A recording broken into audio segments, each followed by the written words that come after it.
Hey there, welcome to the TBH Podcast.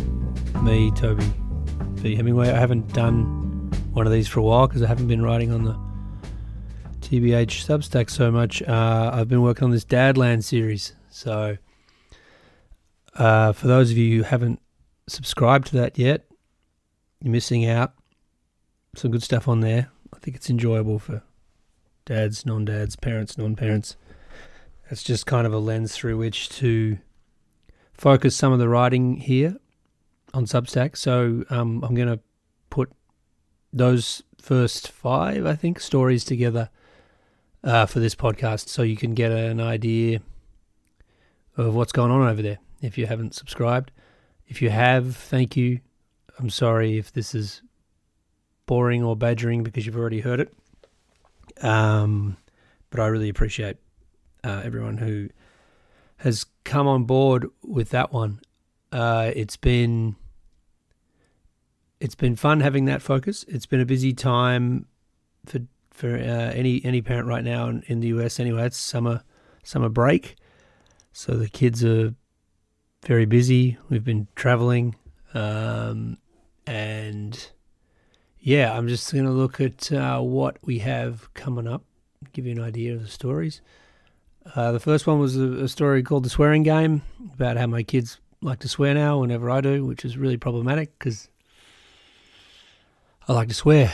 So they've come up with a way to get away with swearing. People seem to really like that one, so I hope you will too if you haven't heard it or read it yet.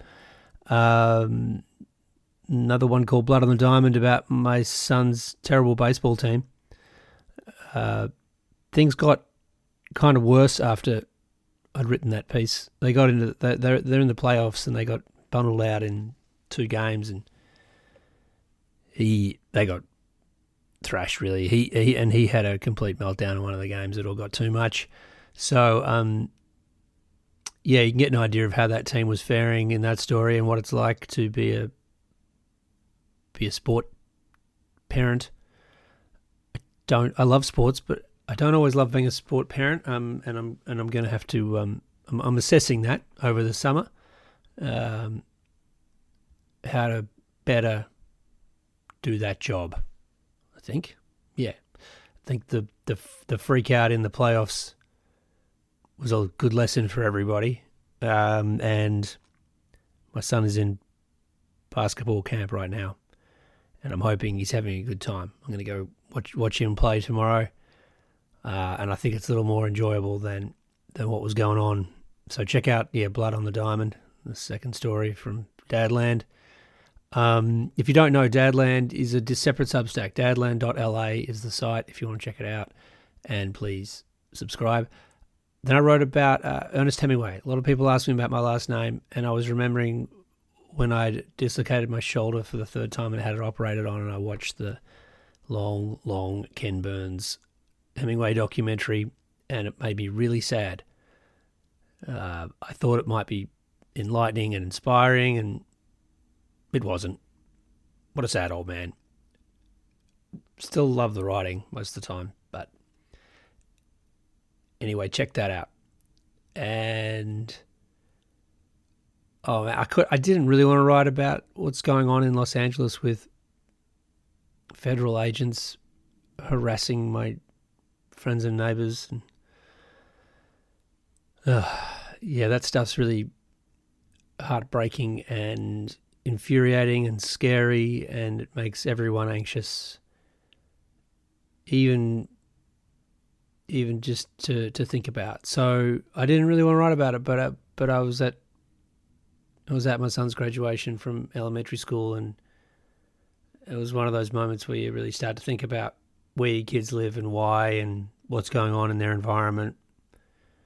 And then we traveled down to Mexico, and you think about it again, given how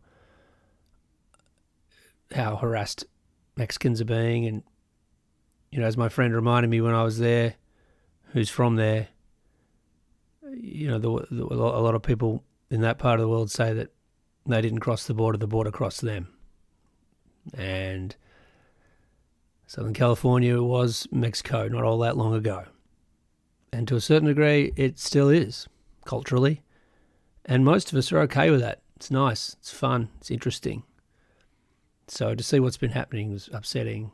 And like I say, I didn't really want to write about it, but I felt like I had to. I think to be completely silent about that right now, especially when I'm from somewhere else and people always ask me, are you gonna move back to Australia? This Trump stuff's crazy. I feel like I have to explain myself a little bit to myself as much as anyone. So that's what I wrote about in a piece called Do You Think About Moving? Which is what I get asked a lot.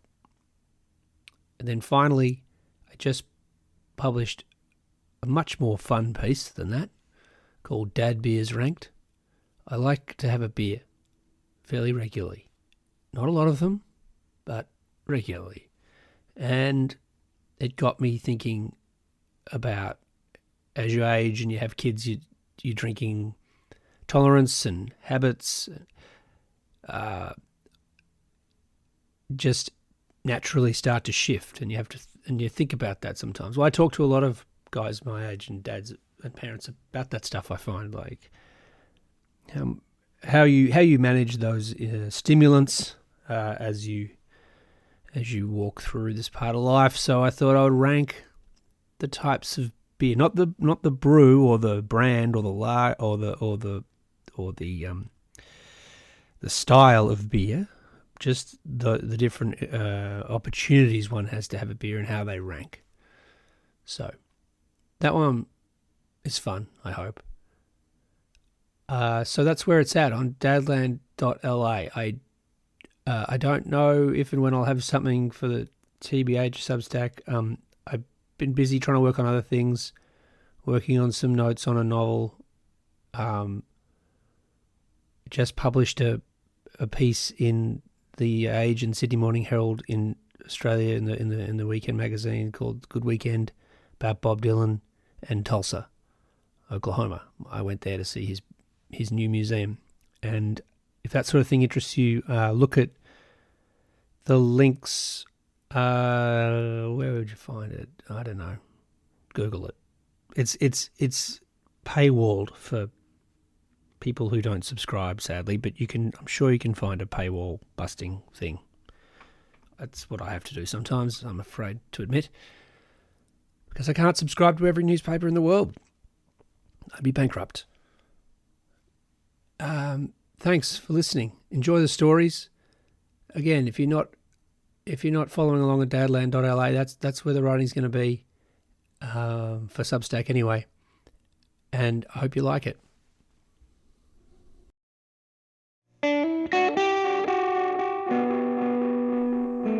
The swearing game. The kids have made a game of when I swear. I love to swear. Having children has really highlighted how much I do it, but it hasn't dimmed my affection for the practice at all. Perhaps the opposite is true. Now when one of them hears me or my wife curse, they've decided that they are allowed to use that word too, once, shortly after the original offence. This is no problem for my wife. She's a respectable person. I, on the other hand, am easy money. Americans like to make fun of white Australians for being boorish ex-convicts, and my language is doing nothing to erode that stereotype. I'm also known to swear repeatedly, in short, sharp volleys, so it's not hard to catch me out. Now we get to say it, the kids yell at each other merrily whenever I let slip, pouncing on me like players appealing to a referee right as the curse word leaves my mouth. My daughter first requested to swear at the age of 6, after falling for the Sabrina Carpenter song Please, Please, Please. Pop songs are full of swearing nowadays, I've noticed, and I give the kids great credit for keeping it all in, at least around their parents. She'd gotten to know the clean version of Please, Please, Please with the phrase little sucker in the chorus. Once she heard the explicit cut's obvious rhyme concerning maternal intimacy, she was practically bursting to sing it. I allowed it once. We all laughed, and she still talks about that day as if she'd finally learned to ride a bike. I don't listen to much sweary music. Mostly I save my swearing for the sheer frustration of life's little injustices. So it really is salt in the wounds to now see my kids jump for joy when I'm suffering. Besides, parents don't need a swearing game to understand the cruel irony at the intersection of cursing and children. Offspring are almost intentionally designed to bring a person to the point of tired, bewildered frustration about some menial task, usually being performed at a completely unreasonable hour. Perfect conditions for swearing. Plus, apart from nuns, kids are about the only demographic I can think of still shocked by swearing. It's devilishly tempting to pepper one in when you run out of other disciplinary options. Cursing has impact, gravitas. Still, if you're a reasonable parent, you stop yourself from using that trusty old release valve, I guess. I'm not sure I ever found another way, though. When my children were babies, it didn't matter. They didn't know what I was saying. It was business as usual. You tried changing 50,000 diapers without swearing once or twice. Then they started to talk. Unless you want your kid walking around preschool saying shit this and fuck that, it's best to rein it in. So for years I did. I set a good example. It wasn't easy. Some of their classmates were real dickheads. I was also sure to remind the kids that curse words aren't bad words, as they're often labelled. They're just words, a part of life. Still, you need to be old enough to judge when they're appropriate. Like I can talk. We're all still learning that judgment, aren't we? The self-control. Now that the kids are old enough, 7 and 11, to know how swearing works, they remain good about abstaining, while I'm much worse about blurting it out. My foot slipped off the brake again. Recently I was in my son's room, struggling with the settings on his iPad, and dropped a couple of F-bombs to ease my pain. "He said the F-word!" My son immediately yelled to his little sister, down the hall, bathing at the time. "We get to say it." I pressed on with my task in silence, dreading the inevitable. Then gave the device back to my son. "Fixed it," I said. "That's fucking awesome, Dad," he replied, patting me on the back with a smile. "Did you say it?" called his sister. "Yes," he said. "Fuck, I'm getting out of the bath," she shot back. She'll get the hang of it.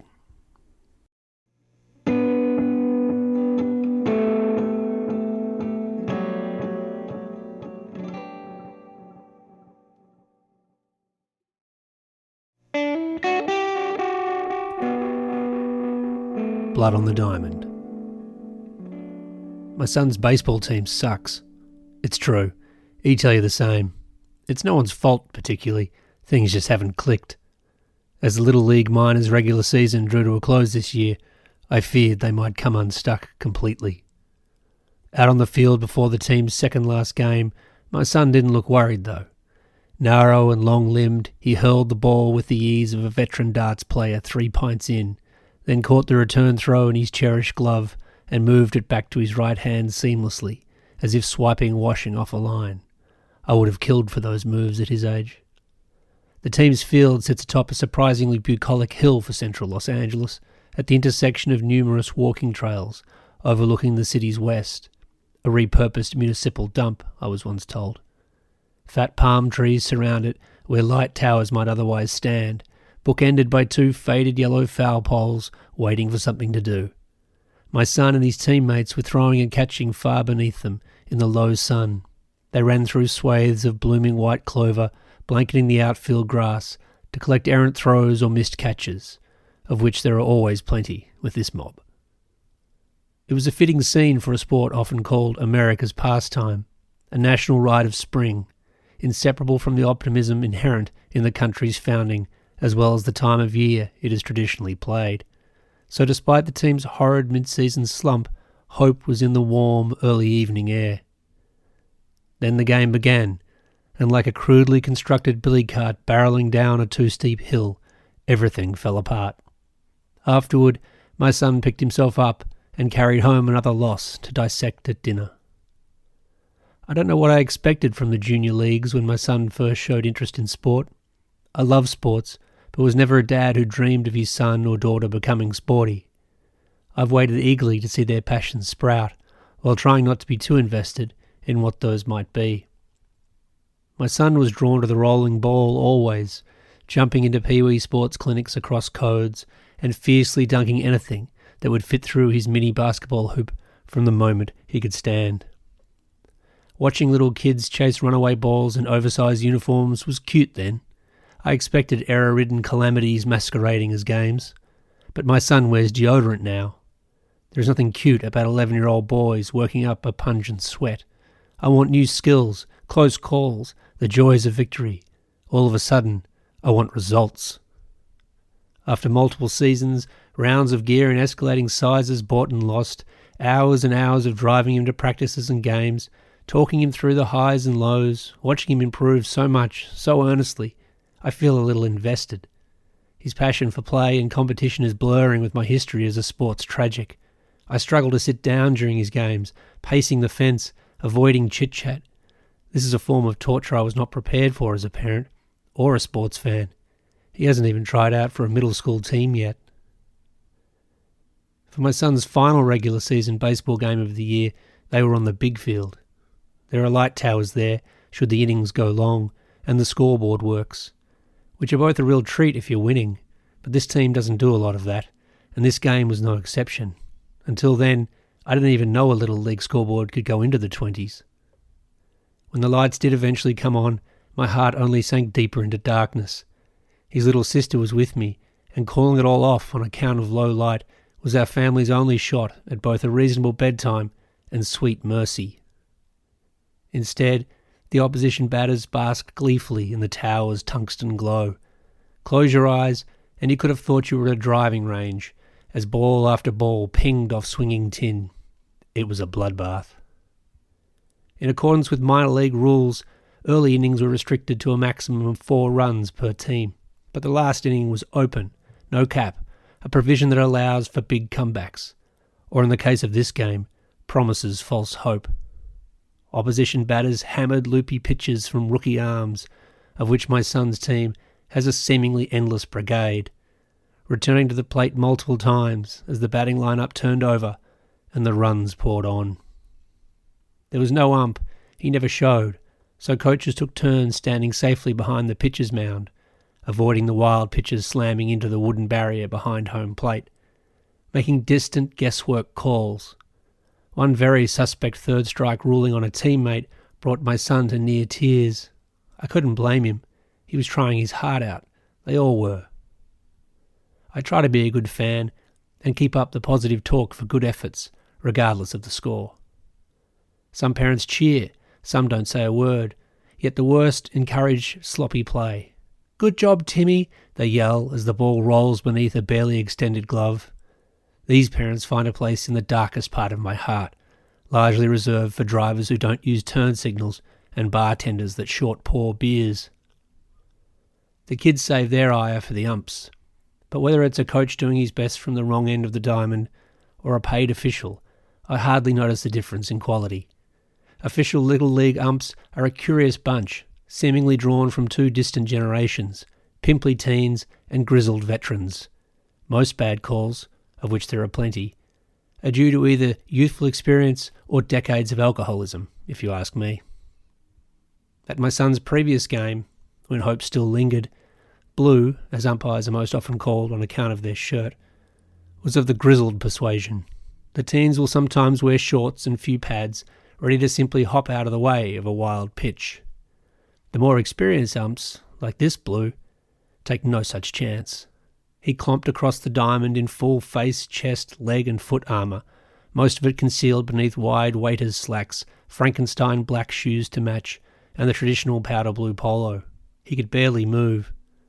Yet each time he called a strikeout, from a strike zone that appeared, to my naked eye, so varied from pitch to pitch as to be mathematically impossible, Blue performed a cute, sprightly shimmy, pumping his hands back and forth in the air, like he enjoyed sending those traumatised little batters back to a cage full of resentful peers.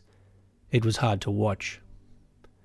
Though in truth, such characters are in large part what makes youth sports so beguiling to me.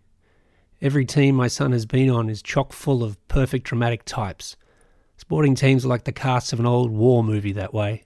You have your hotshots, your loudmouths, the quiet guy, the bookworm, the loner, the tough guy with a heart of gold, the surprise packet, the big guy, and so on. The little guy on this team is the coach's kid. In a war movie, he'd be the one who dies tragically during the first act, inadvertently propelling the rest of the action. In this game, he came frighteningly close. It just wasn't enough to unite the troops for a comeback win, sadly. Top of the second inning, the little guy was rescued from his usual outfield marooning and placed at second base.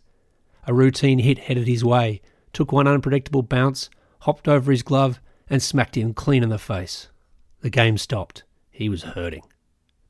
A kind of shared hormonal emergency response ran through the parents and the bleachers, each of us trying to do something to help, before settling back into that familiar old feeling of sheer helplessness that begins beside the crib. One of the other dads is a doctor. Straight from work and still in his scrubs, he calmly made his way over to the dugout, took one look, and knew just as much as we all knew. No medical degree required. Poor kid's nose was busted, right across his face. Ice packs were hurriedly obtained and applied. A granddad gave up his folding chair. Finally, Coach reverted back to being dad, taking his son to the emergency room. Like I said, it was a bloodbath. The runs piled on from there. The final open inning felt endless, stuck at only one out. The team pizzas went cold. I was already running late to meet a visiting friend for a drink and had never needed one more. I won and lost countless sporting games as a kid, but don't recall feeling nearly as invested or tormented as I do now, on a Wednesday evening, nearly 50 years old, mulling over the volunteer coach's decisions, riding every fielding error and wild pitch, with absolutely nothing on the line. This is why I don't gamble. Eventually my son was brought in to pitch and try to end the chaos. I love to see him pitch. It gives me a false sense that I'm somehow biologically in control of the game's outcome. But heck, I can't throw like that. Never could. As he approached the mound, his friends on the opposing team murmured his name through the dugout with quiet reverence. He gave up one more run off the loaded bases he'd inherited, before cheerily striking out their last two batters, including their big slugger. Then he carefully set down the ball on the mound and hopped over to the dugout. The coaches relaxed their shoulders. The parents took a breath. I unclenched my hands from around the contours of the 20-foot-high chain-link fence. A kind of calm fell over the battlefield. Not an easy one, though. No word from the hospital, and we haven't even started the playoffs.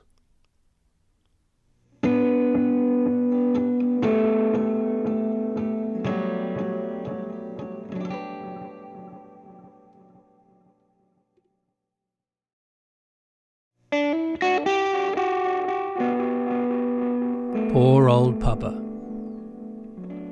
When our son was 3, I dislocated my shoulder for the first time.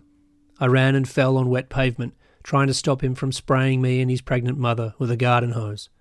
By the time his sister was 3, I had dislocated it twice more and finally scheduled shoulder reconstruction surgery.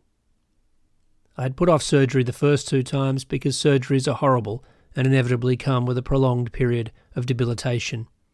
This is not a state of being that suits parenting, particularly modern parenting, which is a full mind, body and soul endeavour. I sense mothers have always known that, but it's news to a lot of newer dads, of which I was one. For the body, my main goal in recovery and rehabilitation was to still be able to throw, tackle, shoot a basketball, and otherwise play with the kids. It would take many months of physical therapy, even after all the resting and healing, to reach that end. Early on, I remember being happy just to be able to sit at my desk and type again. Those first post-op, medicated days in bed, icing pad almost always strapped to my shoulder, propped up on a special wedge pillow, needing help for most tasks, was slow and tedious. Even reading felt oddly laborious in that state, so I resorted to watching TV on my laptop. There I hoped to find not just distraction, but medicine for the mind, perhaps even the soul, while the body recovered. Around that time, Ken Burns released his 3-part Ernest Hemingway documentary, with a total running time of almost 6 hours. I'd never made it through a famously educational Burns megadoc before. This seemed like a great opportunity, on a subject of obvious interest. I adopted the name Hemingway as an adult from my mother. There has never been a direct familial tie established to the famous writer, but still. With the name, she thought I should know the work and took it upon herself to give me many of his books when I showed an aptitude for writing during my late teens and early 20s. I still recall my first university writing teacher, the late great poet Judith Rodriguez, assigning us Ernest's short story, Hills Like White Elephants. I'd never read anything quite like it. His economy of style, particularly when it came to barely expressing emotional motives or reactions, fit perfectly with my repressive Catholic boys' school upbringing. Here was unceremonious, muscular, quick-witted, dry writing. for real men. By the time I came to Burns' documentary, 20-something years later, with 2 children running around the house, their dad bedridden and unable to even chip in for the time being, life and my impressions of it felt very different. I've always enjoyed Ernest's work, but by then could more easily see the holes in his hyper-masculine narrative, both on and off the page. Through the laptop, for once literally on my bedridden lap, they were about to be torn open even further. Already in a vulnerable state post-surgery, the Burns documentary shocked and gradually upset me more and more. I could take or leave the short roster of largely boring and obvious experts, but through the film's detailed biography, it was the raw exposing of Ernest's myth that struck me like an oar to the head. Ernest was a wreck. Multiple concussions through various misadventures, flagrant alcohol abuse, marital hopelessness on a world stage, a transphobe who may very well have harboured his own gender-bending impulses, and, most impactful to me given my present stage of life, a terrible parent. He died by suicide at the age of 61. A story I expected to be quite illuminating, maybe even inspiring, left me feeling incredibly sad. One of the Hemingway books my mother gave me once was an amateur photographic biography she purchased at his old home in Cuba. It's called Poor Old Papa, an elaboration on the nickname Papa, which Ernest gave himself, long before he even had children, which seems odd. I assume that, like a lot of men I grew up around, becoming a father was seen as a life goal to Ernest, more than a calling or the complicated responsibility it often seems to me. A destination rather than a journey, something you simply labelled yourself, even without children, not grew into, a badge of honour, on par with a doting wife, solid career, a few sharp-cut suits and a bloody handsome golf swing. Ernest's second of 4 wives, Pauline Pfeiffer, gifted him a footstool which still sits in his now diorama-esque living room in Cuba, embroidered with the words "Poor Old Papa." There is no inkling I can find in the book or online as to how this somewhat self-pitying addition was made to the Papa moniker, but it struck me as telling, a clue as to how this all-conquering 20th century Renaissance man actually saw himself, at least in his family. Fatherhood can feel like a thankless task at times, no matter how invested in it or in love with their children one may be. Pity is always there for the tired father, feeling neglected by an exhausted wife and children who almost always instinctively seek her out first. Traditional masculinity doesn't make a lot of room for humility and nurturing. There are battles to be won. Nurses shall see to the wounds. Discipline feels a lot more straightforward and safe a task than actual guidance, which asks for empathy or self-questioning. When I was reaching manhood in the 1990s, all the cultural talk was of the sensitive New Age guy, or snag. Anyone who questioned old ideas of masculinity was quickly labelled a snag, with half a sneer, myself included. I don't recall getting any answers to those questions from the sneerers. Sensitive just felt like code for touchy or weak. It still does. And fatherhood only raised more questions about masculinity for me, which old models couldn't answer. About how discipline relates to self-doubt, fun to boundaries, exhaustion to pity. The Hemingway documentary painted a rather harrowing picture of a man not so much raised up by his unbridled pre-snag, fully realised traditional masculinity and tremendous literary success, but rather beaten down by the unrealistic ledger of expectations he put before himself, especially as he grew older. Drinking Bellinis all night after a long day fishing for a catch twice the size of you, then squeezing out a few pages, or dashing into wars you're not part of, notebook in hand, or remarrying every time things get wobbly while still rising every dawn to man the typewriter, doesn't age well, nor does it make you a better husband or parent. To me, Ernest looked much less like a vivacious raconteur chasing adventure than a scared boy running away. A portrait of weakness spun during that cultural moment to look like strength. I sense he felt it too, that he had to present a certain way to survive the era and thrive in the marketplace. It's certainly not something I aspire to. Hemingway was the name my mother had, and after becoming estranged from my own father in my late 20s, a much more comfortable choice to go by.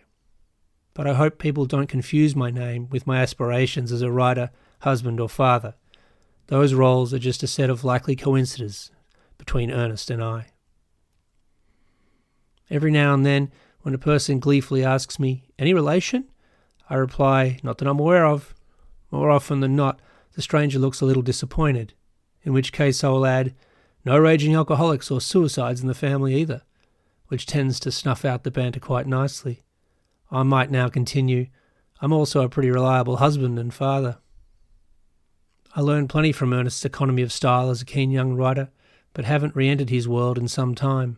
It's been 4 years since I watched the documentary, and these days my shoulder feels just about as good as new. I no longer test it with games of pick-up basketball, the second dislocation, and try to be mindful that my body is in general less and less robust. I am fast becoming the old man. The sea, I can report, is still the rollicking sea.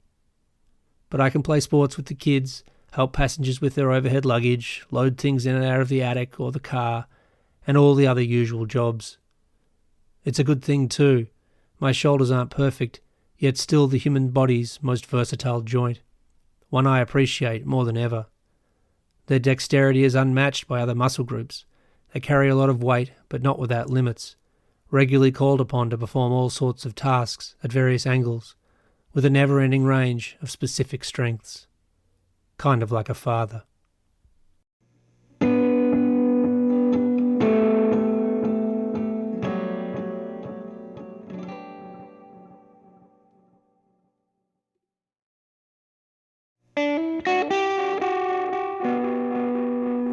Do you think about moving? Do you think about moving back to Australia? Is something I hear with fair regularity amongst the rubble of America's Trump the sequel. The most recent time was the day after my son's 5th grade graduation ceremony. The public elementary school he and his sister attend is language immersion, meaning almost all of their curriculum is taught in Spanish. Other families choose Japanese. It also means a lot of the student body's families are immigrants and might sometimes consider moving back to where they are from too, if they can. But on the big day, there we all were, for all our own reasons. The ceremony outside on a cool morning. The sky obscured by what we call the marine layer in these parts. Mums and dads I normally see in everything from office formal to pyjama pants turned out in their nice clothes. The kids' grandparents came, aunt and uncle too. We took our daughter out of class to see her brother graduate from the only school they'll ever attend at the same time. From rows of folding chairs on the playing field, we watched as 120 kids filed excitedly onto the stage, barely holding their feet in time with the piano player as they had been instructed, eager to get this thing going and start summer break. After the Pledge of Allegiance, the Star-Spangled Banner followed. If I wasn't already feeling pained by what it means to be an American right now, these old oaths sure didn't help. Violence against immigrants is in the news daily, amongst other horrors, and as I stared blankly into the stars and stripes, their banner limp against the flagpole on a windless morning, the words rang hollow. My hand, I confess, gradually slipped away from my heart. As the anthem ended, a dad up back yelled, in a somehow polite tone, "Ice out of LA." My kind of guy. He made me feel better. I craned my neck, but couldn't spot him. The principal and some kids spoke of acceptance, culture, diversity, love, and learning. A few kids gave speeches that repeatedly stretched use of the school's dolphin mascot to breaking point and beyond. My son wore a large green ribbon topped by a frilled badge that read, Biliteracy Award. Still, it was the English teacher I wanted to talk to about crimes against metaphor. Afterwards, my son hugged his friends. We took photos, all smiles. 2 days from then, we would take a plane to Guadalajara, Mexico, so the kids could attend a week of real Spanish school, to reunite with distant friends they met there last summer and practice their local slang with the experts, where we are welcomed like family by neighbours some in the US call animals. But just like the immigrant families applauding from folding chairs and standing to take photographs they'll send around the globe, they know the truth, that no country is defined by its politics, no matter how vile, that some people hold strong, we have to, that the United States is many things, and that our children's school is just as important as any other institution. Though of course I miss many things about my homeland, I very rarely think about moving back to Australia. Raising kids is in many ways a battle against good and evil, wherever you live, I figure.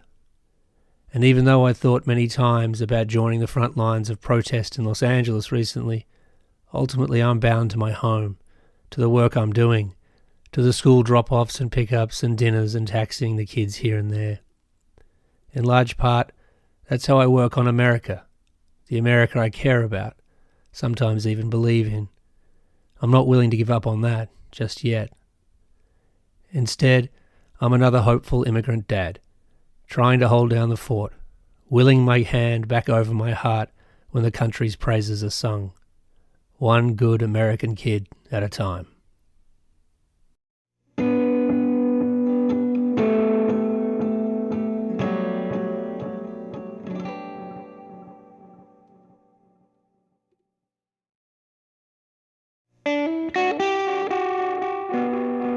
Dad Beers Ranked. Early one evening this week, I was at a restaurant bar, waiting for my wife, enjoying a beer, and thinking about drinking. This is a common pastime for adults of a certain vintage, especially the dads, not just drinking, but thinking about it, considering how alcohol fits into our frantic older lives. To enjoy a beer is still one of my most beloved routines, even as the after effects grow incrementally more burdensome through the years. So why not rank these treasures, I figured, to bring some clarity to their true worth, or at the very least, briefly regard these precious moments of indulgence. So I took out my pocket notebook, and here we go. A six-pack, for tradition's sake, of Dad Beers Ranked. Number 6, the lunchtime beer. Years ago this one would have polled much higher. That was then. As exciting and refreshing as the lunchtime beer still can be, with kids it's more often a quick rush of blood to the head, followed by a dragging afternoon and grumpy bedtime. Are you really going into a full day drinking mode? Not on your life. This beer is the alcoholic equivalent of trying to pull off the latest gene cut. Lunchtime beers may feel like a time machine back to your younger self, when boozy days stretched seamlessly into spontaneous evenings and naps were always an option. But there's no such thing. It's over. Put it down, Dad. Number 5, the midweek dinner non-alcoholic beer. Is this really a beer at all? Sitting down to dinner on a Tuesday, tired as a Friday, this is little more than a mind game, a way to trick yourself into thinking you are imbibing precious medicine when all you really need is a good sleep. I'm relatively new to the non-alc stuff, and there's a liquid methadone quality to this experience that I'll never be 100% comfortable with.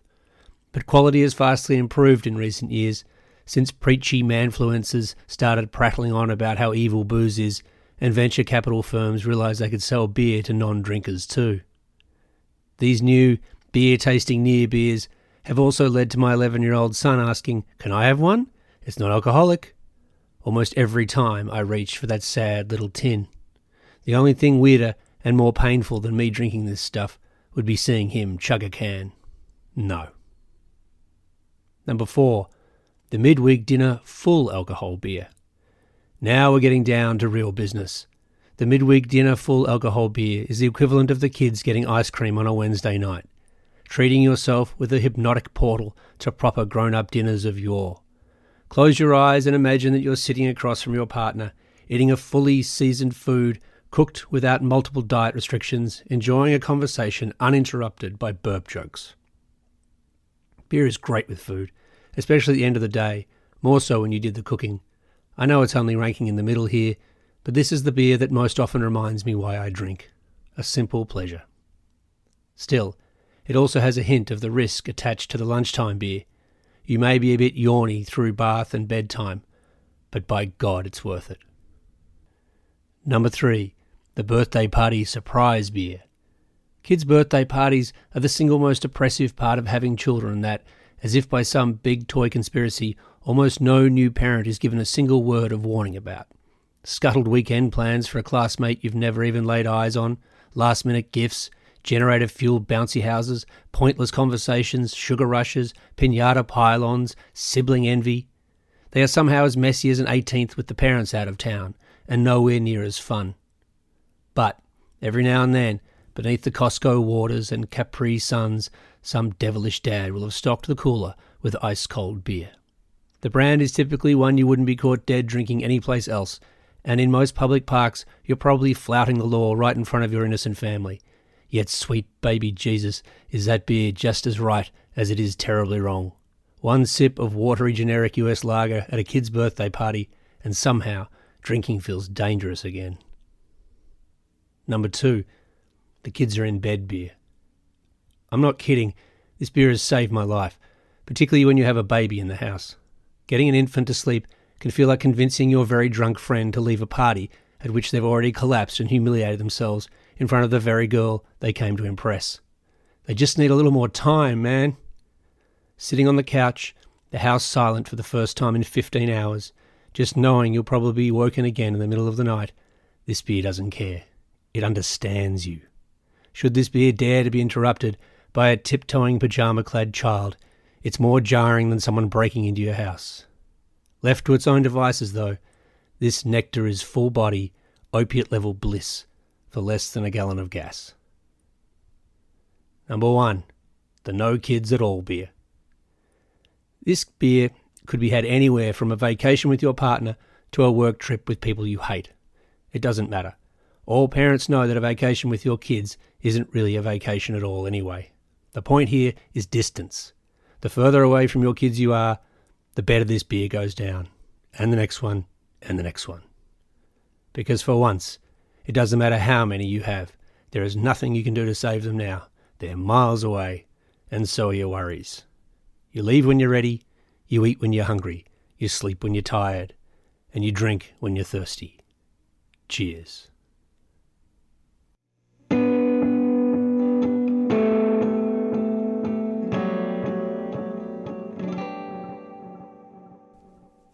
There you have it. That's all the stories that have gone on DADLAND.la so far.